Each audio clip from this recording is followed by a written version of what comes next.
గౌరవంలాగా ఈ రేవంత్ రెడ్డి గారికి Jubilee hills ఎన్నిక దగ్గరకు వస్తుంటే ఆ ఫ్రస్ట్రేషన్తోని ఆ ఓడిపోతామనే భయంతోని అక్కడ ఢిల్లీ హైకమాండ్ నుంచి మొట్టికాయలు పడతాయి అనే భయంతోని ఆయన పిచ్చి పిచ్చిగా అంటే నోటికి ఏది పడితే అది ఏది వస్తుంది మాట్లాడుతున్నారు. కేవలం కేటీఆర్ గారిని దూషించడమే కాదు, వారు యావత్తు ముస్లిం కమ్యూనిటీని కూడా కించపరుస్తూ నిన్న వ్యాఖ్యలు చేసినారు.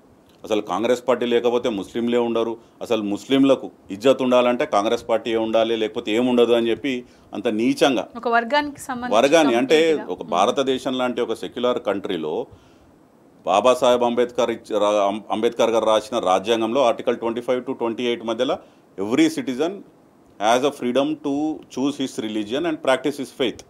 అది secular, that is the constitution of India. ఈయన రాజకీయాల కోసము ఓట్ల కోసము అంటే గుత్తగా అంటే మైనారిటీలు అంటే మీరు కాంగ్రెస్కి వేయాలి, మైనారిటీలు అంటే మాకే ఓట్లు పడతాయి ఇంకా వేరే పడవద్దు అనే ఒక ఒక ఒక అంటే చాలా సంకుచిత మనస్తత్వంతో ఉన్నటువంటి లీడర్ అనేది క్రిస్టల్ క్లియర్ గా నిన్న ఆయన మాటల్లోనే తెలిసిపోయింది. మైనారిటీలకు ఏం చేశారు అని క్వశ్చన్ చేసినప్పుడే అప్పటికప్పుడు ఏం చేశారో కూడా ప్రజలు గమనించట్లేదు. అవును, అంటే మైనారిటీలను కూడా మోసం చేశారండి. ఇప్పుడు రేవంత్ రెడ్డి గారు ఏం చేశారు, 2023 డిసెంబర్కి ముందు కనబడ్డ వారికి నోటికొచ్చిన హామీలు ఇచ్చారు. మహిళలకు 2500 అన్నారు, ముసలి వాళ్ళకి 4000 పెన్షన్ అన్నారు, రైతులకు 15,000 రైతు భరోసా అన్నారు, విద్యార్థులకు 2 లక్షల ప్రభుత్వ ఉద్యోగాలు అన్నారు, పెళ్ళైన ఆడపిల్లలకు 1,00,000 రూపాయలతో పాటు తులం బంగారం అన్నారు, చదువుకునే ఆడపిల్లలకు స్కూటీలు అన్నారు, విద్యార్థులకు 5 లక్షల భరోసా కార్డు అన్నారు, ఇల్లు లేని వాళ్ళకి 5 లక్షల రూపాయలు ఇల్లు కట్టుకోవడానికి ఇస్తాం, 250 గజాల స్థలం ఇస్తామన్నారు. ఇట్లా చెప్పుకుంటూ పోతే చాంతడంత లిస్ట్ ఉంది. వాళ్ళు మోసం చేయని వర్గం లేదు, ప్రజలు లేరు. ముఖ్యంగా ముస్లిం మైనారిటీల విషయంలో కూడా మైనారిటీ డిక్లరేషన్ అని తీసుకొచ్చారు. మైనారిటీ డిక్లరేషన్ తీసుకొచ్చి దాన్ని కూడా పెద్ద ఎత్తున వాళ్ళు ప్రచారం చేసుకున్నారు. వాళ్ళు చెప్పింది ఏంది, సంవత్సరానికి 4,000 కోట్లు మేము ముస్లింలకు కోసం మాకు బడ్జెట్లో పెడతాము, ప్రతి సంవత్సరం 4,000 కోట్లు అని చెప్పి వాళ్ళు మాట్లాడినారు. ఇప్పుడు 2 సంవత్సరాలు గడిచినాయి, అంటే 8,000 కోట్లు ఖర్చు పెట్టాల్సింది తీరా చూస్తే 600 కోట్లు ఖర్చు పెట్టారు. అంటే 8,000 కోట్లు ప్రామిస్ చేసి 600 కోట్లు ఖర్చు పెట్టారు, నాట్ ఈవెన్ 10%. కేసీఆర్ గారి ప్రభుత్వం ఉన్నప్పుడు 12,000 కోట్లు ఖర్చు పెట్టారండి మైనారిటీస్ సంక్షేమం కోసం. అంటే ఇయర్కి యావరేజ్గా 10 సంవత్సరాల్లో 12,000 కోట్లు అన్నా అని 1,200 కోట్లు పర్ ఇయర్. వీళ్ళ గవర్నమెంట్ వచ్చినాక 2 సంవత్సరాలకు కలిపి 600 కోట్లు ఖర్చు పెట్టింది. అక్కడే అర్థమవుతుంది కదా ఎట్లా మోసపోయినరు మైనారిటీలు. ఇదే కాదు, అంటే యువకులకు, ముస్లిం యువకులకు, మైనారిటీ యువకులకు వడ్డీ లేకుండా ఒక 1,000 కోట్ల బడ్జెట్ పెడతామన్నారు. ఇమాంలకు, మౌజంలకు 10,000 నుంచి 12,000 ప్రతి నెల మేము ఇట్లా హనరోరియంగా మేము ఇస్తామని చెప్పినారు. ఇట్లా మైనారిటీలను ఇక వాళ్ళు మోసం చేయని వర్గం లేదు. ఈ డిక్లరేషన్ల పేరిట, మేనిఫెస్టోల పేరిట, క్యాంపెయిన్లో వాళ్ళు చేసినారు. ఈరోజు 2 సంవత్సరాల వరకు ప్రజలకి తేడా కనబడుతుంది. కంపారిజన్ ఎప్పుడైతే స్టార్ట్ అయిందో, కేసీఆర్ గారు ఉన్నప్పుడు బాగుండే, అప్పుడే వాతావరణం బాగుండే, అప్పుడే అభివృద్ధి ఉండే, అప్పుడే సంక్షేమం బాగా జరిగింది అనేది ఎక్కడికి పోయినా, ఏ గల్లీకి పోయినా, జూబ్లీ హిల్సే కాదు, మీరు హైదరాబాదే కాదు, తెలంగాణలో ఏ మూలకు పోయి ఎవరిని కదిలించినా, ఏ వర్గం ప్రజలను, ఏ వయసు ఉన్న వాళ్ళని కదిలించినా వాళ్ళు ఇదే చెప్తున్నారు. అలాగే నిన్న మాట్లాడిన మాటలు తీసుకుంటే మున్సిపల్ శాఖ మంత్రి నువ్వు 2 ఏళ్ళుగా ఏం చేస్తున్నావు అని క్వశ్చన్ చేయడమే కాకుండా 2000 బీఆర్ఎస్ పాలనలో 2014 తర్వాత హైదరాబాద్ ఎలా ఉండింది, ఎన్ని అవార్డ్స్ తీసుకుంది అని కూడా అందరూ ట్యాగ్ చేస్తున్నారు. అంటే సోషల్ మీడియాలో ఎక్కడ చూసినా ఇప్పుడు ఇదే నడుస్తోంది. నువ్వేం చేస్తున్నావు, నువ్వేం చేసినావు, నువ్వెవరిని క్వశ్చన్ చేస్తున్నావు, స్వచ్ఛ సర్వేక్షణ అవార్డ్స్ ఎన్ని వచ్చాయి, ఒకసారి వెనక్కి వెళ్ళి చూడు మిస్టర్ రేవంత్, ఏం జరిగిందో తెలంగాణ బీఆర్ఎస్ పాలనలో రాష్ట్రం ఎంత సుభిక్షంగా ఉందో, ఎంత స్వచ్ఛంగా ఉందో, నాట్ ఓన్లీ హైదరాబాద్ రాష్ట్రం మొత్తం ఎంత సుభిక్షంగా ఉందో అని చెప్పేసి అడగడం జరుగుతుంది. మరి అలాంటి రేవంత్కి సామాన్య ప్రజలకే అర్థమవుతున్నప్పుడు, ఏదైనా బయటకు వచ్చి మాట్లాడుతున్నప్పుడు ఈ మాట మాట్లాడచ్చా, ఈ మాట మాట్లాడకూడదా, ఈ మాట ఎవరిననాలి కూడా ఇంగితం లేకుండా ఎందుకు బిహేవ్ చేస్తున్నారు? మీరు మంచి క్వశ్చన్ అడిగారు. అంటే ప్రొసీడ్ అయ్యే ముందు బీఆర్ఎస్ ప్రభుత్వం 2014 తర్వాత ఏం చేసిందనే ముందు రేవంత్ రెడ్డి గారు ముఖ్యమంత్రి అయినాక వారి భాష ఎట్లున్నది అంటే, సరే ప్రతిపక్ష నాయకుడిగా ఉన్నప్పుడు అడ్డగోలుగా మాట్లాడుతున్నాడు ఏదో అనుకున్నారు, కానీ ముఖ్యమంత్రి కుర్చీలో కూర్చున్నాక కూడా ప్రేక్షకులు కూడా ఒకసారి గుర్తు చేయాల్సినటువంటి అవసరం ఉన్నది. రేవంత్ రెడ్డి గారి భాష ఏ విధంగా ఉంటుంది అనేది ఇది జస్ట్ లెస్ దెన్ 1 మినిట్ ఉంటుంది. అంటే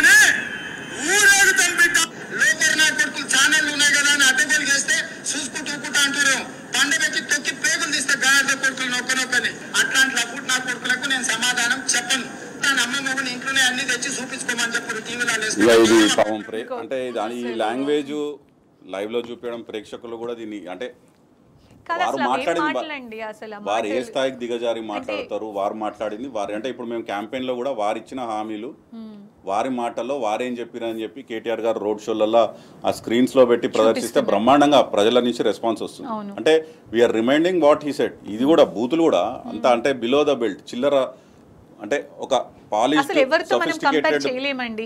ఎవరు అంత చేయలేము. అంటే చెత్తగా దీని వెనకాల ఒక మాట్లాడుతున్నాడు స్ట్రాటజీ కూడా అతను. ఉంటుందండి. ఇప్పుడు వీరు ఇట్లా మాట్లాడుతున్నారు, ఎందుకు మాట్లాడుతున్నారు అంటే ఒకటి ఫ్రస్ట్రేషన్లో మాట్లాడతారు. ఇప్పుడు నిన్న మాట్లాడింది అయితే డెఫినెట్గా జూబ్లీ హిల్స్ ఎన్నికల్లో ఘోర పరాజయం చెందబోతుంది కాంగ్రెస్ పార్టీ. ఏ సర్వే చూసుకున్నా కానీ, మొన్న కేకే సర్వే చూసినా కానీ, నిన్న వచ్చినటువంటి చాణక్య స్ట్రాటజీస్ సర్వే చూసినా కానీ, ఏ సర్వే చూసినా కానీ బీఆర్ఎస్కి బ్రహ్మాండమైన మెజారిటీతో గెలవబోతుంది వచ్చే వారము జూబ్లీ హిల్స్ ఎన్నిక అనేది చెప్తుంది. అయితే వాళ్ళకు కూడా ఇంటర్నల్గా కూడా చేయించుకుంటారు, సర్వేలు చేయించుకుని ఉంటారు. అందులో కూడా వాళ్ళకు కూడా అదే కనబడ్డది. అందుకే మీరు రేవంత్ రెడ్డి గారి ఫ్రస్ట్రేషన్ కానీ వారు చేసే ఏవైతే యాక్టివిటీస్ ఉన్నాయో మీరు దగ్గర నుంచి గమనించండి. ఎలక్షన్ కోడ్ వచ్చే ముందు ఒక్కరోజు ముందు వారు గ్రేవ్ యార్డ్ అని చెప్పేసి అక్కడ పోయి ఒక దగ్గర ల్యాండ్ 2500 గజాలు మేము మైనారిటీల కొరకు ఇస్తున్నామని చెప్పి, అంటే మైనారిటీ ఓట్ బ్యాంక్ దూరం అవుతుందని చెప్పి వాళ్ళకి సర్వేలు వచ్చినాయి కాబట్టి అప్పటికే రేపైతే ఎలక్షన్ కోడ్ వస్తుంది కాబట్టి ముందు రోజు పోయి హడావిడి చేశారు. తీరా పొద్దున పోయి అది ఇస్తున్నాము 2500 గజాలు అనగానే సాయంత్రంకి ఏమైంది, ఇండియన్ ఆర్మీ వచ్చేసి ఇది మా ల్యాండ్ మీరు అట్లా ఇస్తారని చెప్పి వాళ్ళ కంట్రోల్లోకి తీసుకుంది. ఇప్పుడు అజారుద్దీన్ గారిని 2 ఏళ్ల తర్వాత సడన్గా ప్రేమ ఒలకపోయడానికి ఆయన తీసుకొచ్చి మైనారిటీ కోటాలో ఆయన ఒక మంత్రి చేసినామని చెప్తున్నారు. కాకపోతే ప్రజలకు తెలియాల్సింది ఏంటిదంటే అజారుద్దీన్ గారు ఎమ్మెల్యేగా ఓడిపోయినారు, ఎమ్మెల్సీగా వారు ఇంకా వారు ఓతు తీసుకోలేదు. వారి కేసు ఏదైతే ఎమ్మెల్సీగా గవర్నర్ కోటాలో రేవంత్ రెడ్డి గారి ప్రభుత్వం నామినేట్ చేసిందో సుప్రీంకోర్టులో పెండింగ్లో ఉంది. సో 99% ఇక్కడ కూడా అజారుద్దీన్ గారిని కూడా వారు కేవలం ఎలక్షన్ల కోసం మోసం చేసే ఎత్తుగడనే ఇది స్పష్టంగా తెలుస్తుంది. 100%. రేపు ఎన్నికలు అయిపోయినాక మళ్ళీ సుప్రీంకోర్టు ఒకవేళ ఎమ్మెల్సీ చేయకపోతే వారు మళ్ళీ చూనాలాగాది అంటారు కదా, అట్లనే అజారుద్దీన్ గారిని వాడుకొని బలికా బక్రా చేసినట్టు కేవలం ఎన్నికల కోసమే చేస్తున్నారు. ఒకటి ఇంకోటి కూడా మీరు చూడండి, రేవంత్ రెడ్డి గారు ఇన్ని బూతులు మాట్లాడినా ఏం మాట్లాడినా కేటీఆర్ గారు చాలా హూందాగా ఈరోజు అంటే వారు ఏం ఎక్స్పెక్ట్ చేసిరో నాకు తెలియదు కానీ రేవంత్ రెడ్డి గారు 100% ఇట్లా మాట్లాడి ప్రొవోక్ చేస్తే కేటీఆర్ గారు బ్రహ్మాండంగా రోడ్ షోల ద్వారా పబ్లిక్ రీచ్ అవుట్ అవుతున్నారు. పబ్లిక్లో బాగా రెస్పాన్స్ వస్తుంది, మెసేజ్ బాగా పోతుంది, క్యాంపెయిన్ ఎలక్ట్రిఫైయింగ్ ఉంది అని చెప్పి గ్రౌండ్ రిపోర్ట్ వస్తుంది. దాన్ని డైవర్ట్ చేయడానికి అట్లా మాట్లాడి మరీ తిరిగి కేటీఆర్ గారు ఏమన్నా మాట్లాడితే దాని మీద డైవర్ట్ అయ్యి అంత దాని మీద ప్రెస్ మీట్లు పెట్టి దాని మీద అటాక్ చేసి అటుపక్క డైవర్ట్ చేసే ఎత్తుగడనే కనిపించింది తప్ప కేటీఆర్ గారు చాలా హుందాగా ఈరోజు ఒకటే మాట చెప్పినారు. వారు ప్రగతి ప్రస్థానం, మేము జూబ్లీ హిల్స్ ఎన్నికలు కొట్లాడుతున్నాము, జూబ్లీ హిల్స్ ప్రజలకు బీఆర్ఎస్ పార్టీ 10 ఏళ్లలో ఏం చేసింది, మున్సిపల్ మంత్రిగా నేనేం చేసినాను, కేసీఆర్ గారి నాయకత్వంలో తలసాని శ్రీనివాస్ యాదవ్ గారు సిటీ మంత్రిగా వారున్నారు వారిద్దరికి సమక్షంలో ఏం చేసినాము అనేది వారు మొత్తం అంటే పవర్ పాయింట్ స్లైడ్ ప్రతి సెక్టర్లో రోడ్లు కానీ ఇక్కడ తీసుకొచ్చినటువంటి పెట్టుబడులు కానివ్వండి, ఐటీ కానివ్వండి, రియల్ ఎస్టేట్ కానివ్వండి, సంక్షేమం కానివ్వండి, విద్యాశాఖలో పెట్టిన స్కూల్స్ కానివ్వండి, లేకపోతే మన విద్యుత్ విషయంలో ఎంత ఖర్చు పెట్టినాము, తాగునీటి దాంట్లో రంగంలో ఎంత ఖర్చు పెట్టినాము, ఇట్లా అన్ని రంగాలలో చూస్తే 5280 కోట్లు.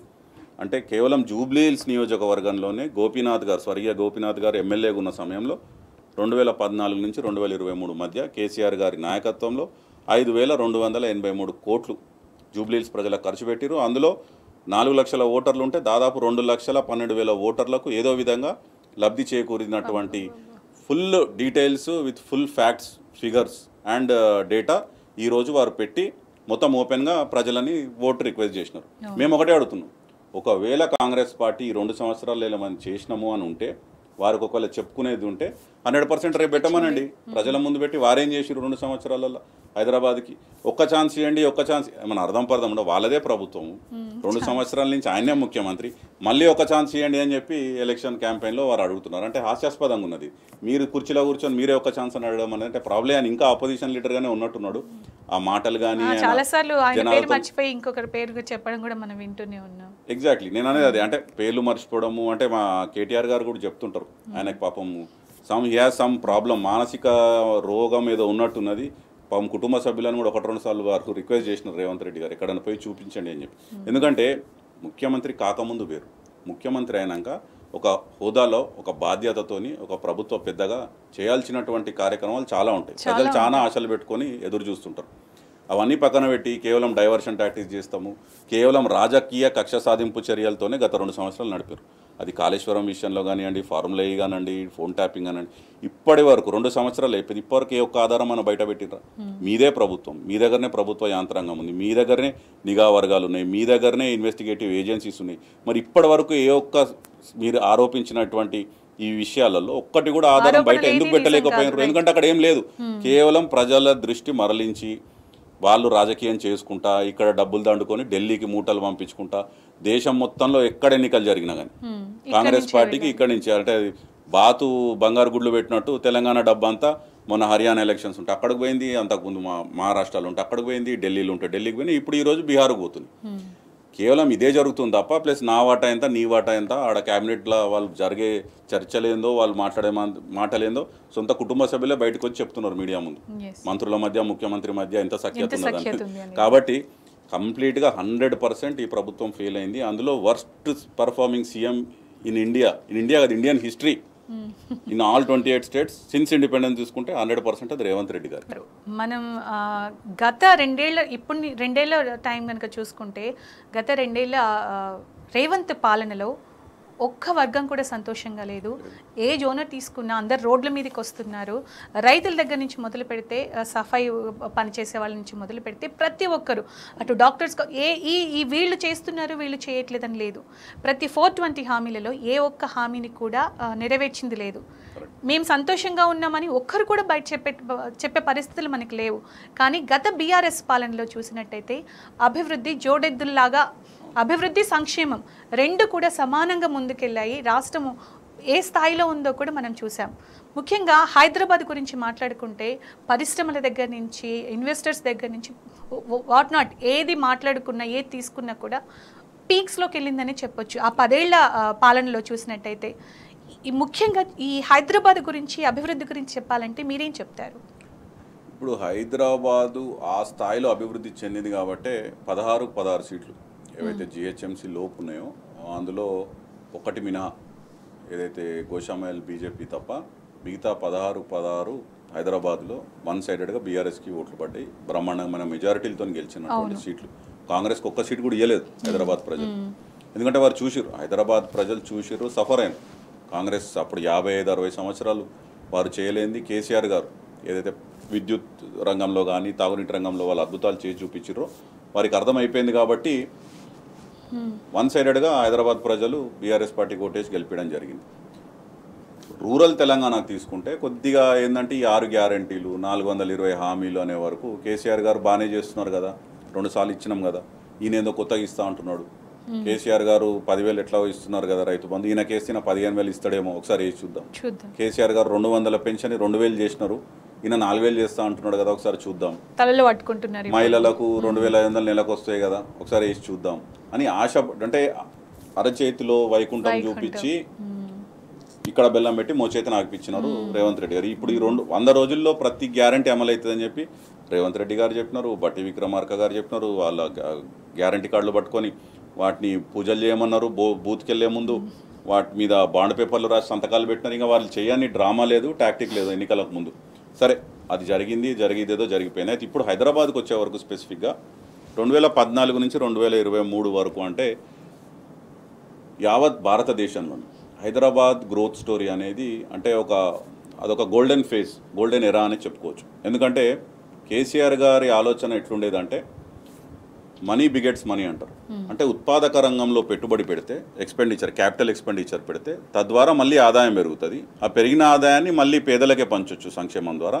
అట్లా ఎకానమీని ఒక స్టిర్ చేసి ఒక బూస్ట్ ఇచ్చేసి ఎకానమీలో డబ్బు ఉంటుంది, ఆ డబ్బు ద్వారా మనం సంక్షేమం కూడా చేసుకుంటూ అదే విధంగా మనం క్యాపిటల్ ఎక్స్పెండిచర్ పెట్టి కొత్త ఇన్ఫ్రాస్ట్రక్చర్ చేస్తే, కొత్త రోడ్లు వేస్తే, కొత్త పెట్టుబడులు ఆకర్షిస్తే దాని ద్వారా కూడా మనకు గ్రోత్ ఉంటుందని చెప్పి వారు ఒక బ్రహ్మాండంగా ఆలోచించి దాదాపు 70,000 కోట్లు కేవలం క్యాపిటల్ ఎక్స్పెండిచర్ హైదరాబాద్ పైన ఖర్చు పెట్టిరు కేసీఆర్ గారు ప్రభుత్వంలో. అందులో ఎట్లా అంటారా, మెట్రో రైల్ ప్రాజెక్ట్. మీకు మెట్రో రైల్ ప్రాజెక్ట్ 2014కు ముందు కేవలం 6 కిలోమీటర్లే కంప్లీట్ అయింది.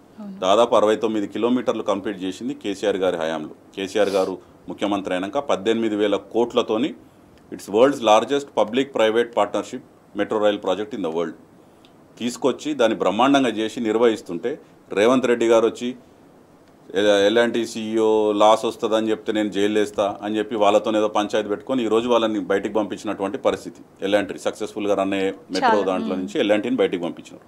కేవలం ఎలాంటి మెట్రో కాదు, ఎస్ఆర్డిపి కింద హైదరాబాద్లో ఎవరన్నా అడగండి, మీరు ఉద్యోగస్తులను అడగండి, విద్యార్థులను అడగండి, ఆటో వాళ్ళని అడగండి, ఎవరినైనా అడగండి, మీరు రోడ్లు ఎంత బ్రహ్మాండంగా అంటే ఇటు ఫ్లైఓవర్లు కానీ సిగ్నల్ ఫ్రీ ట్రాఫిక్ కానీ మేజర్ కూడలలో ఇక్కడ గచ్చిబౌలి కానివ్వండి, అటు ఎల్బీ నగర్ కానివ్వండి, నాగోల్ కానివ్వండి, మేజర్ జంక్షన్స్ ఉండేనో చోక్ పాయింట్స్ ఉండేనో ట్రాఫిక్కి వాటిని సిగ్నల్ ఫ్రీ చేసినారు.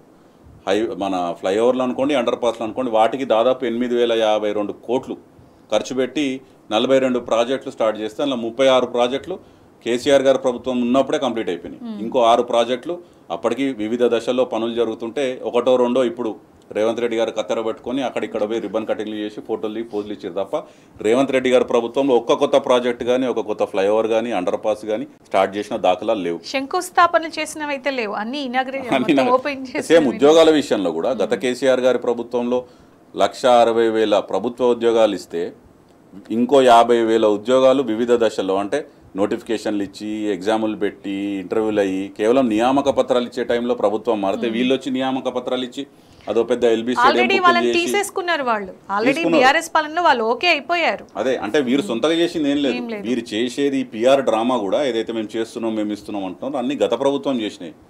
కేవలం ఇంతకుముందు అన్నట్టు మేము రోడ్లే కాదు, మీరు ఇక్కడ చూసుకుంటే పర్యావరణం కూడా అటు గ్రీన్ అర్బన్ లంగ్ స్పేసెస్ కానివ్వండి, ఆక్సిజన్ పార్క్స్ కానివ్వండి, గ్రీన్ కవర్ పెంచడం కానివ్వండి, హరితహారం లాంటి ప్రోగ్రామ్ కానివ్వండి, బయోడైవర్సిటీ ఈకాలజీ బ్యాలెన్స్ పెంచడం కానీ అంటే మేం చెప్పడం కాదండి. ఇప్పుడు ఇవి ఇంటర్నేషనల్ ఆర్గనైజేషన్స్. ఇప్పుడు మీకు united nations in the partnership with FAO అంటే అది agriculture food and agriculture organisation united నేషన్స్తో పాటు కొలాబరేట్ అయ్యి వాళ్ళు కేవలం ఇండియాలో భారతదేశంలో ఉన్న నగరాలని కాదు యావత్ ప్రపంచంలో ఉన్న అన్ని నగరాలను చూసి పచ్చదనం ఎట్లా పెరిగింది ఎంత పెరిగింది అని చెప్పి వారు కితాబిస్తారు. 147% పెరిగింది గ్రీన్ కవర్ హైదరాబాద్లో. ఎట్లా పెరిగింది? నర్సరీలు, అర్బన్ లాంగ్ స్పేసెస్, పార్క్స్, ఈ హరితారం కింద కోట్ల చెట్లు నాటడము, ఇవన్నీ చేయడం ద్వారా ఏమైందంటే గ్రీన్ కవర్ 147% హైదరాబాద్లో పెరిగింది. ఇది మేము చెప్పేది కాదు, అంతర్జాతీయ సంస్థలు ఇచ్చినటువంటి award tree city of the world అని యునైటెడ్ నేషన్స్ ఒకటి కాదు 2 సంవత్సరాలు కంటిన్యూస్గా హైదరాబాద్కి ఇచ్చింది 2020, 2021లో. మర్సర్ అనే ఒక ఇంటర్నేషనల్ ఆర్గనైజేషన్ వారు కూడా రేట్ చేస్తారు. అంటే ఏదైనా సస్టైనబిలిటీ ఇండిసెస్ ఉంటాయి, ఒక సిటీకి పారామీటర్స్ తీసుకొని వారు చూస్తే వారు 5 సంవత్సరాలు కేసీఆర్ గారి ప్రభుత్వంలో 5 times ఇన్ అ రో మోస్ట్ లివబుల్ సిటీ అని చెప్పి మర్సర్ని కూడా మనకి హైదరాబాద్ కితాబ్ ఇచ్చింది. జేఎల్ఎల్ అనే ఇంకో ఆర్గనైజేషన్ ఇంటర్నేషనల్ ఆర్గనైజేషన్ వారు వరల్డ్స్ మోస్ట్ డైనామిక్ సిటీ అన్నారు. అంటే మీరు ఇట్లా చూసుకుంటూ పోతే అంతర్జాతీయంగా అవార్డులు కానివ్వండి, రివార్డులు కానివ్వండి, కేంద్ర ప్రభుత్వం నుంచి కూడా స్వచ్ఛ సర్వేక్షణ అన్నారు. దాదాపు 4,500 టిప్పర్లు స్వచ్ఛ హైదరాబాద్ కింద గత కేసీఆర్ గారి ప్రభుత్వం ఇక్కడ జవహర్ నగర్ డంప్ యార్డ్ మొత్తం క్యాపింగ్ చేయడం కానీ 4,500 టిప్పర్లు కానివ్వండి, కన్సీల్డ్ వేస్ట్ కన్వేయన్స్ సిస్టమ్ అంటే చెత్త సేకరణ చేసి చెత్తను ట్రాన్స్పోర్ట్. ఇంతకుముందు అవి ఓపెన్ ట్రక్కులలో బయట పడేది, హైదరాబాద్ వాసులకు బాగా తెలుస్తుంది. వెనకాల బైక్లనో కార్లనో వెళ్తే అంత ఓపెన్ ఉండేది, చెత్త వాళ్ళది గాలికి ఎగిరి దుమ్ముకి ఎగిరి స్పీడ్ బ్రేకర్ మీద పడితే కింద పడేది. అసలు ఆ సిస్టమ్ని తీసేసి మొత్తం కన్సీల్డ్ అయిపోయింది, మొత్తం closed concealed system, point to point ట్రాన్స్ఫర్స్ని. దాని ద్వారా మళ్ళీ వేస్ట్ ఎనర్జీ. మనం ఈ కుప్పలు ఇవన్నీ చూస్తున్నాం కానీ గత ప్రభుత్వంలో ఎప్పుడు కూడా ఎంత క్లీన్ గా ఉండేది. విలేజెస్ కూడా సేమ్ మళ్ళీ కరెక్ట్. మీరు పల్లె ప్రగతి, పట్టణ ప్రగతి ఈవెంట్ స్కీమ్స్, రెవల్యూషనరీ స్కీమ్స్ ఎవరికి కని విని ఎరగని ఆలోచన కూడా ట్రాక్టర్లు పెట్టాలి క్లీన్ చేయించాలని ఆలోచన లేదు. ప్రతి ఊరికో ట్రాక్టర్, ప్రతి ఊరికో డంప్ యార్డు, అంటే ఎవరు కని విని ఎరగనటువంటి రెవల్యూషనరీ స్కీమ్స్ తీసుకొచ్చి కేసీఆర్ గారి ప్రభుత్వంలో అటు మీరు అన్నట్టు పల్లెలు కానీ ఇటు పట్టణం కానీ బ్రహ్మాండంగా అంటే అద్దాల్లాగా చేసిండ్రు. ఒక ఆలోచన ఉండేవారికి చేసే ఇంకా తపన ఉండే. కాకపోతే దురదృష్టం మళ్ళీ ఒక 5 సంవత్సరాల గ్యాప్ వచ్చింది. కానీ ఇట్లా చెప్పుకుంటా పోతే పర్యావరణమే కాదు, మీరు కంటే పెట్టుబడులు ఆకర్షించే దాంట్లో టీఎస్ ఐపాస్ లాంటి ఒక విప్లవాత్మకమైనటువంటి ఇండస్ట్రియల్ పాలసీ తీసుకొచ్చి దాదాపు 24 లక్షల ప్రత్యక్ష ఉద్యోగ అవకాశాలు హైదరాబాద్లో చేసిర్రు ఇక్కడ కేసీఆర్ గారి ప్రభుత్వంలో. అంటే దాదాపు 3 లక్షల కోట్ల పెట్టుబడులు ఆకర్షించారు. ఐటీ రంగం అయితే దాదాపు 3 లక్షల మంది ఉద్యోగులు ఉన్నప్పుడు 2014లో కేసీఆర్ గారు దిగిపోయే వరకు 10 లక్షలకు చేరుకున్నది. ఐటీ ఎక్స్పోర్ట్స్ 57,000 నుంచి 2,60,000 పెరిగిపోయింది. ఇట్లా నంబర్స్ అండి, నేను చెప్పే కాదు, నాస్కామ్ చెప్పేటివి, కేంద్ర ప్రభుత్వం చెప్పేవి, అంతర్జాతీయ. ఫైనల్ గా విష్ణువర్ధన్ రెడ్డి గారు, ఈ రేవంత్ రెడ్డి ఏం చేసినా, మిగతా వాళ్ళు ఏం చేసినా, కాంగ్రెస్ వాళ్ళు ఎవరు ఏం చేసినా కూడా జూబ్లీ హిల్స్ ఓటర్లు అంటే నిన్న మాట్లాడింది కూడా మీరు అన్నట్టుగా ఆయన దీని గురించే మాట్లాడారు ఖచ్చితంగా. సో రేపు ఎలాంటి సమాధానం వాళ్ళకి చెప్పే అవకాశం ఉందంటారు? ఫైనల్గా చెప్పండి. పెద్ద చెంప పెట్టండి కాంగ్రెస్ పార్టీకి. మీరు ఏదైతే 2 సంవత్సరాలలో ప్రజలను మోసం చేసి దొంగ హామీలు ఇచ్చి గద్దెనెక్కినరో, జూబ్లీ హిల్స్ ఉప ఎన్నికతోని తెలంగాణ రాష్ట్ర రాజకీయాలు ఒక మలుపు తిరుగుతాయి. ఒక నరేటివ్, స్ట్రాంగ్ నరేటివ్ అయితే బిల్డ్ అవుతుంది. మళ్ళీ కేసీఆర్ గారే కావాలి, మళ్ళీ సారే కావాలి, మళ్ళీ కారే రావాలి అనే ఒక నరేటివ్ బిల్డ్ అవుతుంది స్ట్రాంగ్గా. దీని తర్వాత ఇది రిపుల్ ఎఫెక్ట్. జూబ్లీ హిల్స్ అనేది జస్ట్ ఆరంభం మాత్రమే. దీని తర్వాత వచ్చే లోకల్ బాడీ ఎలక్షన్స్ అనుకోండి, జిహెచ్ఎంసీ ఎలక్షన్స్ అనుకోండి, ఇంక ఏ ఎన్నిక వచ్చినా కానీ వార్ వన్ సైడ్ అన్నట్టు ప్రజలు ఆల్రెడీ మేకప్ చేసుకున్నారు మైండ్. ఎందుకంటే మేము కూడా గ్రౌండ్లో తిరుగుతున్నాం గత 4 రోజుల నుంచి జూబ్లీ హిల్స్లో. వాళ్ళని మైనారిటీలను అందించిన వాళ్ళు ఒకటే అంటారు, క్యా కరే సాబ్, 2 साल में पूरा ऐसा हो गया, हमें सोचे नहीं ऐसा होगा, हमको फिर वही केसीआर साहब की हुकूमत ही याद आ रहा, उनको वापस लाएंगे, कार के निशान पे ही वोट डालेंगे అని చెప్పి మైనారిటీలు అంటున్నారు. ఎవరన్నా కానీ ఎనీ వర్గాలు అంటే మన ప్రజలు అంటున్నారు. 100% ఈ జూబ్లీ హిల్స్ ఉప ఎన్నికల్లో బీఆర్ఎస్ పార్టీ పెద్ద మెజారిటీతో గెలవబోతుంది. It's just matter of 1 week. ఈ రోజు మనం మాట్లాడుతున్నాం, నెక్స్ట్ వీక్ మళ్ళీ ఇదే టైంకి ఎలక్షన్ అయిపోతుంది. మనం రిజల్ట్స్ రివ్యూ చేసుకుంటూ ఆ రోజు బ్రహ్మాండంగా మాట్లాడుకుంటాం. Right, thank you so much Vishnuvardhan Reddy గారు. చాలా విషయాలు తెలిసి మాట్లాడారు క్లియర్గా. ముఖ్యంగా రేవంత్ రెడ్డి ఎన్ని డ్రామాలు ఆడినా కూడా రేపు మాత్రం జూబ్లీ హిల్స్ ఓటర్లు ఖచ్చితమైన సమాధానం చెప్తారు. బీఆర్ఎస్ సపోర్ట్గా గెలుపు బీఆర్ఎస్కే ఉంటుందని చెప్పారు. Thank you so much.